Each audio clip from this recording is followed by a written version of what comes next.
নমস্কার বন্ধুরা, আপনারা যদি নিজেদের ব্যক্তিগত কাজ বজায় রেখে ইনকাম করতে পছন্দ করেন, তাহলে আপনাদের সাথে পরিচয় করিয়ে দিই ইন্ডিয়ার number one translate secure application A9 Pro। এখানে আপনারা কলকাতা ফটাফট, নৈহাটি ফটাফট, মেন বাজার, কল্যাণের মতো পপুলার গেম প্লে করতে পারবেন। এখানে কলকাতা ফটাফটে সিঙ্গেলে 10 টাকায় 96 টাকা, জড়িতে 10 টাকায় 900 টাকা, পাত্তিতে 10 টাকায় 1200 টাকা পেয়ে যাবেন। খুব ভালো অ্যাপ্লিকেশন, এখনকার মার্কেটের জনপ্রিয় অ্যাপ্লিকেশন। এবং উইথড্রল ডিপোজিট করতে কোনো রকম সমস্যা হলে 24 ঘন্টা কাস্টমার সাপোর্টেড পেয়ে যাবেন। তাই আর দেরি না করে গুগলের কম ব্রাউজারে গিয়ে ছোটো হাতের A9Pro.in ইনস্টল করুন, প্লে করুন, আর খুব ভালো ইনকাম করুন। জয় জগন্নাথ। নমস্কার বন্ধুরা, কলকাতা ফটোগ্রাফি টিপস টুডেতে আপনাদের সকলকে অভিনন্দন। আশা করি বন্ধুরা সকলেই ভালো আছেন, সুস্থ আছেন। বন্ধুরা, রবিবার 5 তারিখ আমাদের শুভ সংখ্যা কী কী থাকবে দেখে নেব।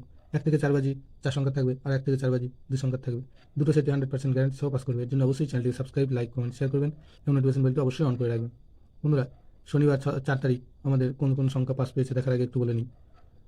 A9Pro.in বর্তমানে ভারতবর্ষের বিশ্বাসযোগ্য অ্যাপ্লিকেশন। খুব সুন্দর সার্ভিস এখানে। তাই আপনারা দেরি না করে এক্ষুনি ডাউনলোড করুন গুগল অথবা কম যে কোনো ব্রাউজারে গিয়ে ছোটো হাতের A9Pro.in ইনস্টল করুন। আশা করি সকলে ইনস্টল করবেন, প্লে করবেন। খুব সুন্দর সার্ভিস এখানে। বন্ধুরা, শনিবার আমাদের কোন সংখ্যা পাস পেয়েছে দেখে নেব। শনিবার পাস পেয়েছে 1 থেকে 4 বাজিতে 0 একবার পাস পেয়েছে, আর 1 থেকে 8 বাজিতে 7 এবং 8 বাজিতে গিয়ে পাস পেয়ে যাবে। বন্ধুরা, রবিবার 5 তারিখ আমাদের শুভ সংখ্যা থাকবে 9, 5, 6, 8। 9 পাতে থাকবে 4, 5, 0, আর থাকবে 1, 3, 5। আর 5 পাতে থাকবে 1, 4, 0, আর থাকবে 2, 5, 8। 6 পাতে থাকবে 1, 5, 0, আর থাকবে 4, 5, 7। 8 পাতে থাকবে 4, 6, 8, আর থাকবে 2, 3, 3। আর 1 থেকে 4 বাজি 2 সংখ্যায় থাকবে 5, 8।